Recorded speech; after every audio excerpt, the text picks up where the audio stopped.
180 milhões. Jogadores vieram para enfeitar banco?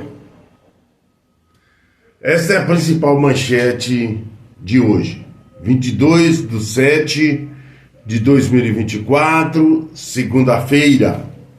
Vamos lá com as notícias importantes e manchetes deste dia, segunda-feira. Cruzeiro voltou na madrugada. Cruzeiro treinou no domingo. Wallace. Vamos falar sobre esse jogador para a quarta. Matheus Henrique também se torna bola da vez. Agora é Cruzeiro e Juventude. Expectativa de 40 mil pessoas. Há esta possibilidade? Vamos falar também.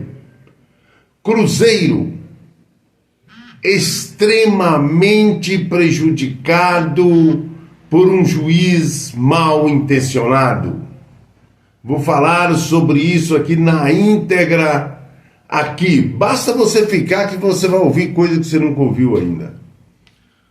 Gente, 180 milhões é dinheiro para realmente formar um Green Team. Vamos falar sobre isso aqui. Você que vem aqui para o canal, é muito importante e a satisfação é maior ainda, né? Quero agradecer ao pessoal, né, que vem aí nos dando muita força na sequência aqui do Tempo da Bola GB. Mas eu quero pedir a cada um de vocês que continue se inscrevendo, dando like e acionando o sininho. Vamos com as notícias do Cabuloso, porque elas realmente é que nos interessam e são fundamentais e vocês estão aguardando. Após o jogo contra o Palmeiras, o Cruzeiro voltou na madrugada de domingo, né?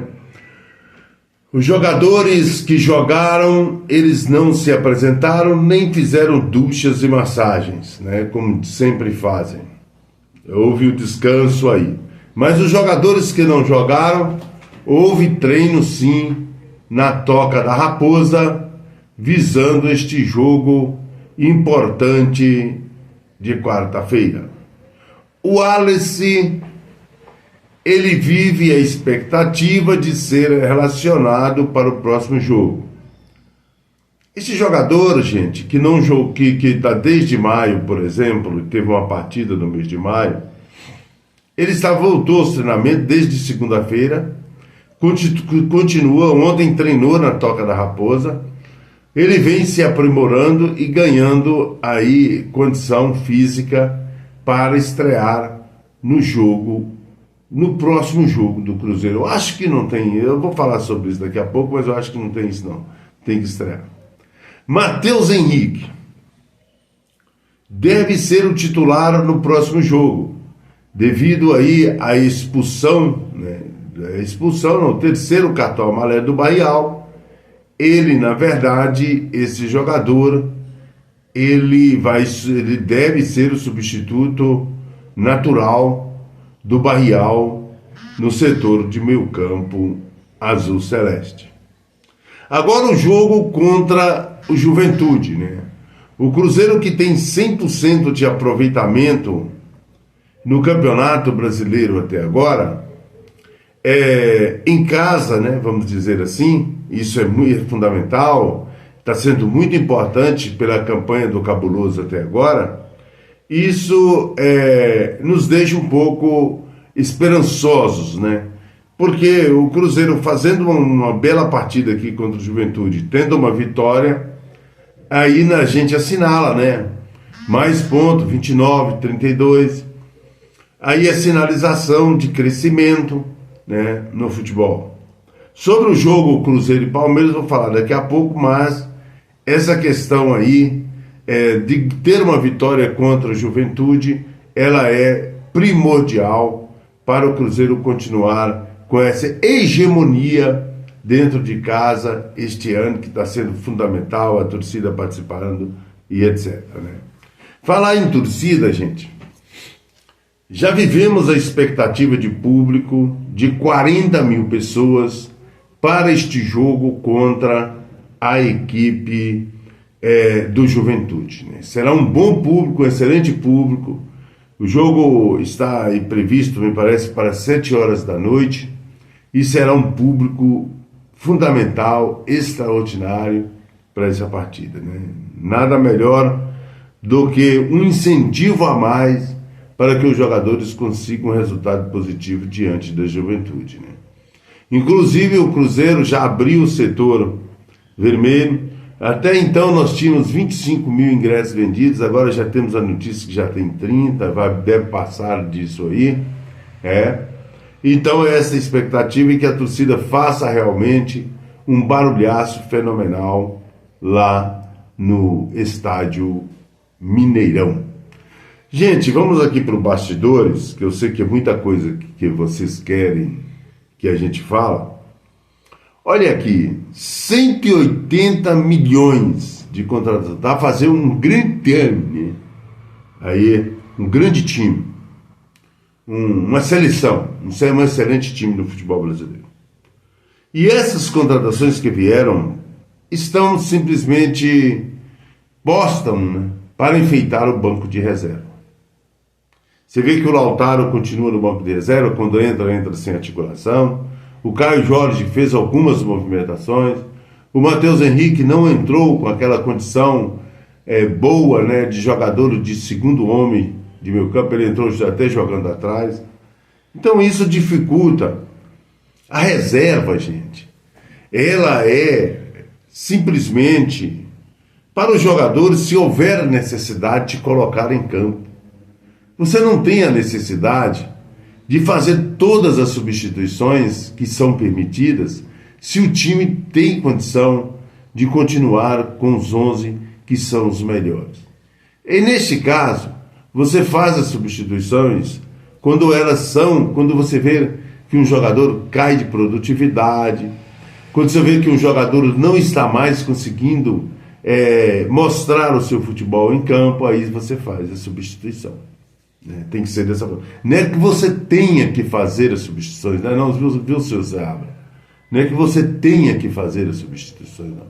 As substituições, elas acontecem quando haverá, né? Quando há a necessidade. Se não há necessidade de fazer, para que fazer? Então, você tem que colocar os melhores jogadores. Os jogadores que outrora ou recentemente fizeram grandes campeonatos pelas suas equipes, né? Então, não justifica nada, senhor Alexandre Matos. Essas contratações, se essas contratações elas não estão sendo usadas. Você leva o Neres, por exemplo, para um jogo contra a equipe do Palmeiras e deixa um Jorge Jesus que custou 16 milhões e um jogador promissor que pode dar frutos aí ao time, você deixa ele lá inativo para treinar na Toca da Raposa. E um jogador que, na verdade, ele vinha jogando lá no Ceará. Então, eu não estou falando aqui para o Jorge Jesus chegar e ser titular no lugar de Zé Ivaldo ou João Marcelo, porque, por sinal, eles estão muito bons. Mas o Jorge de Jesus, ele veio para ser o reserva imediato. E aí, Alexandre Matos? Se o Seabra manter essa colocação aí de estar levando o Neres, você vai ter que vender o Neres o mais rápido possível, né? Não pode ficar no Cruzeiro. Gente, é isso que eu tenho que falar, essa é a minha crítica, mas Sandro Braga, você está falando mal do Seabra? Não. Bom técnico, mas precisa de rever alguns conceitos. Bom técnico, muito bom, mas precisa de rever alguns conceitos para melhorar mais ainda o seu potencial. E é isso que eu coloco aqui. Que tem gente que muda o patamar, não, já está metendo o cacete no Seabra, não, já está falando, não, aqui não. Aqui está falando para Seabra estar concatenado, como diz o Tite, concatenado dialogando com a diretoria do Cruzeiro. É isso que é a necessidade. Pessoal, agora o mais importante que eu vou falar, e vou falar na live das 17 horas e 45 minutos. Sobre a questão do Cruzeiro ser garfado, roubado de forma escandalosa contra o Palmeiras. É triste para um time como o Palmeiras ganhar o jogo da forma que ganhou. Isto chama manchar, ensanguentar, pisotear numa campanha que é ajudada assintosamente pelo árbitro da partida. No jogo de sábado, esse senhor David Oliveira Lacerda, que vinha usando o critério de mandar seguir o jogo quando existia alguma coisa relacionada à infração. E ele, num lance absurdo, uma tomada de bola limpa do Lucas Silva, ele vai para ver o VAR. Né? Aí ele já estava fugindo do seu conceito aplicado até o momento. Porque se o VAR chamasse ele para alguma coisa, ele poderia dizer assim: olha, eu já estou adotando esse critério aqui, e esse critério não vai ser mudado nesta jogada agora que foi lance capital. Eu já venho adotando esse critério desde o início da partida. Isso que deveria ser. Não. Ele foi lá no VAR, porque o VAR também é um VAR tendencioso, um VAR horroroso, né? Foi lá e foi tentar ver o VAR. E o que aconteceu? Ele, pior ainda, vai no microfone para todo o estado e o mundo e diz que o Lucas Silva deu um toque no pé do jogador da equipe do Palmeiras, sendo que isso não aconteceu no Zé Rafael. Um tremendo absurdo, um tremendo descaramento, uma coisa horrorosa, que a CBF não pode mais permitir que fato como esse aconteça. E que esse idiota vai para a geladeira. Que ele não fique mais apitando os jogos, porque ele não tem percepção, ele não tem condição, ele não tem nenhuma ideia para conduzir os espetáculos. Eu vou falar isso mais tarde, às 17 horas e 45 minutos. Sandro Braga, fui.